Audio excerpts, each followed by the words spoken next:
صاحب کے پیغام کے سلسلہ میں ہی ہے کہ وہ قوم، وہ لوگ جن سے بولنے کی آزادی چھین لی گئی تھی، جن کے اوپر اپنے فیصلے مسلط کیے جاتے تھے، آج عمران خان صاحب کی کوششوں اور کاوشوں کے بعد وہ تمام لوگ جن کی رائے کی کوئی اہمیت نہیں تھی،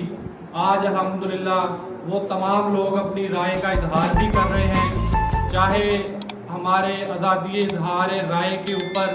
پابندیاں لگی ہوئی ہیں، جبکہ ہمارا آئین کا آرٹیکل 19A ہمیں آزادی اظہار رائے کی آزادی دیتا ہے، لیکن بدقسمتی سے اس امپورٹڈ حکومت نے اور ان کے ہینڈلرز نے عوام سے ان کے بنیادی انسانی حقوق چھین لیے ہیں۔ بنیادی انسانی حقوق میں لوگوں کو انلیگل ڈیٹینشنز کا سامنا ہے، لوگوں پر ماورائے عدالت تشدد ہو رہے ہیں، لوگوں کو اغوا کیا جا رہا ہے۔ پاکستان تحریک انصاف کے کارکنان جو تحریک انصاف کا پیغام گھر گھر پہنچانے کی کوشش کرتے ہیں، ان کے اوپر بے بنیاد مقدمات کو درج کیا جا رہا ہے، جس کی میں سختی سے مذمت بھی کرتا ہوں، اور ساتھ ساتھ امپورٹڈ حکومت کو یہ پیغام بھی دینا چاہتا ہوں کہ ایسے اوچھے ہتھ کنڈوں سے کبھی بھی آزادی اظہار رائے کو نہ تو کبھی دبایا جا سکا ہے اور نہ انشاءاللہ کبھی دبایا جا سکے گا۔ اور آج کل ایک عدالتوں میں کیسز چل رہے ہیں الیکشن کے حوالے سے، تو بطور وکیل میں چاہوں گا کہ تھوڑا سا آپ کو اس حوالے سے بھی گائیڈ کروں کہ آئین کا آرٹیکل 224 اور اس کا سب سیکشن 2 یہ کہتا ہے کہ جب بھی کوئی صوبائی اسمبلی یا کوئی قومی اسمبلی اپنی مدت سے پہلے تحلیل ہوگی تو 90 دن کے اندر الیکشن کروانا ضروری ہے،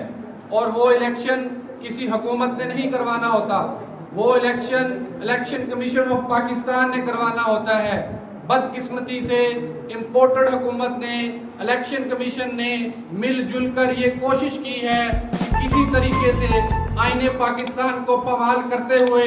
90 دن کے اندر الیکشن نہ ہو، اور یہ معاملہ پھر سپریم کورٹ چلا گیا، جہاں پر معزز chief justice of Pakistan Umar Ata Bandial صاحب نے ایک تاریخی فیصلہ دیا، اور اس تاریخی فیصلے میں انہوں نے کہا کہ 14 مئی کو ہر صورت الیکشن کروائے جائیں، جبکہ آج بھی امپورٹڈ حکومت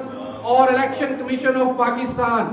چیف جسٹس آف پاکستان کے دیے ہوئے فیصلے پر عمل کرنے کے لیے تیار نہیں ہیں، اور چیف جسٹس سمیت سپریم کورٹ کے معزز ججز صاحبان کے خلاف غلیظ پروپیگنڈا کیا جا رہا ہے۔ تو میں بطور وکیل یہ بات امپورٹڈ حکومت کو باور کروانا چاہتا ہوں کہ جیسے آپ کے لیے نواز شریف، آصف علی زرداری، مریم نواز ریڈ لائن ہوں گے، ہمارے لیے وکیلوں کے لیے، کالے کوٹ کے وارثوں کے لیے آئین پاکستان ریڈ لائن ہے اور chief justice of Pakistan red line ہے۔ اگر کسی نے بھی بھول کر آئین پاکستان کو پامال کرنے کی یا اسے ایبروگیٹ کرنے کی کوشش کی تو انشاءاللہ ہم آئین پاکستان کے ساتھ کھڑے ہوں گے، اپنے ملک کے عوام کے ساتھ کھڑے ہوں گے، اور اپنے چیف جسٹس آف پاکستان کے ساتھ کھڑے ہوں گے۔ اور حالیہ جو معاملات چل رہے ہیں ان میں نظر آ رہا ہے کہ امپورٹڈ حکومت نے یہ فیصلہ کر لیا ہے کہ چاہے ان کے اوپر توہین عدالت کی کارروائی ہو جائے، وہ کسی صورت میں الیکشن نہیں کروائیں گے۔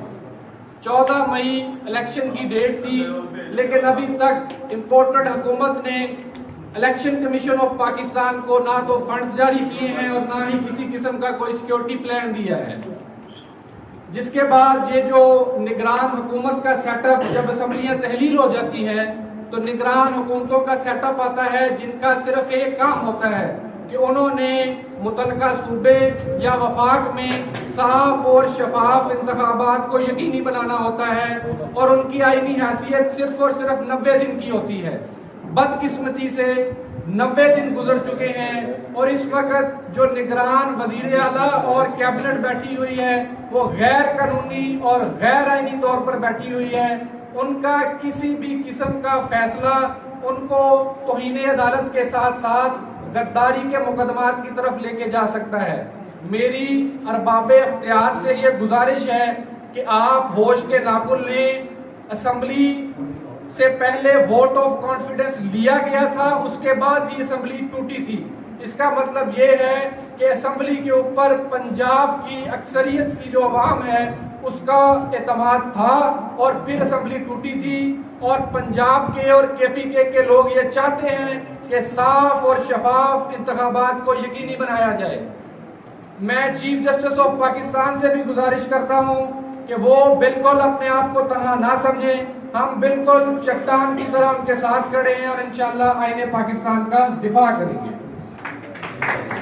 اور ساتھ ہی ساتھ ہمارا حلقہ پی پی 1 2 3 میں بہت سے مسائل ہیں. میں اگر یہاں پر آپ کو مسائل گنوانا شروع کروں تو شاید کل کا دن آ جائے اور مسائل ختم نہ ہو. ہمارے یہاں بنیادی تعلیم کی سہولیات کا فقدان ہے. ہمارے یہاں ہیلتھ یونٹس میں جو ہے وہ فنکشنل نہیں ہے, ڈاکٹرز کی کمی ہے. ہمارے یہاں کرپشن عروج پر ہوتی ہے. یہاں کوئی پوچھنے والا نہیں ہے سرکاری محکموں میں بیٹھے ہوئے لوگوں سے کہ وہ کیا کر رہے ہیں. تو ہماری درخواست ہے انتظامیہ سے اور ساتھ ہی ساتھ جو متعلقہ ادارے ہیں کہ پیر محل تحصیل کی طرف بھی تھوڑی سی توجہ اپنی مرکوز کریں. جہاں پر بھی لوگ رہتے ہیں یہاں پر کوئی بھیڑ بکریاں نہیں رہتی, ان کے حقوق ہیں اور ان کو ان کا حق ملنا چاہیے. اور رانا محمد شفیق صاحب نے پاکستان تحریک انصاف کے لیے گراں قدر خدمات سر انجام دی ہیں. رانا شفیق صاحب نے ہر مشکل وقت میں پاکستان تحریک انصاف کا ساتھ دیا اور ساتھ کھڑے رہے, اور آج بھی پارٹی کے ایجنڈا کے تحت, پارٹی کے منشور کے تحت عمران خان صاحب کے ساتھ چٹان کی طرح کھڑے ہیں. اور میں آپ کو بہت سے سوالات تھے, ان میں سے ایک کا جواب دے دیتا ہوں کہ مجھے ذاتی طور پہ نہیں لگتا کہ 14 مئی کو الیکشن ہوں گے, کیونکہ فنڈز ملے نہیں ہیں, بیلٹ پیپر چھپے نہیں ہیں, اور جب بیلٹ پیپر چھپیں گے نہیں تو الیکشن ہوگا کیسے. تو 14 مئی کو مجھے الیکشن ہوتا نظر نہیں آ رہا. تو ابھی کچھ پارٹی کی طرف سے بھی اطلاعات آ رہی ہیں کہ وہ ٹکٹس کو کینسل کرنے جا رہے ہیں جتنے بھی پنجاب میں ٹکٹس دیے گئے ہیں. تو دوبارہ سے میں رانا صاحب سے بھی کہوں گا, میں خود بھی کوشش کروں گا, جتنے باقی دوست بیٹھے ہیں وہ بھی کوشش کریں کہ خان صاحب کو جو شخص اپروچ کر سکتا ہے وہ کرے. اور خان صاحب سے ہمارا مطالبہ بھی یہ ہے کہ عوامی نبض کو چیک کریں. اچھے لیڈر, اچھے قائد عوام کی نبض پر ہاتھ رکھتے ہوئے, عوام کا جھکاؤ دیکھتے ہوئے سیاسی فیصلے کرتے ہیں. جیسے آپ پورے ملک میں سیاسی فیصلے بہتر انداز میں کرتے نظر آ رہے ہیں, ویسے ہی پی پی 1 2 3 میں بھی آپ کے اچھے سیاسی فیصلے کی ضرورت ہے. اور آپ سے گزارش ہے کہ آپ سب لوگ چٹان کی طرح پاکستان تحریک انصاف کے ساتھ کھڑے رہیں اور عمران خان صاحب کا ساتھ دیں. اور آخر میں پاکستان زندہ باد, عمران خان زندہ باد, پاکستان تحریک انصاف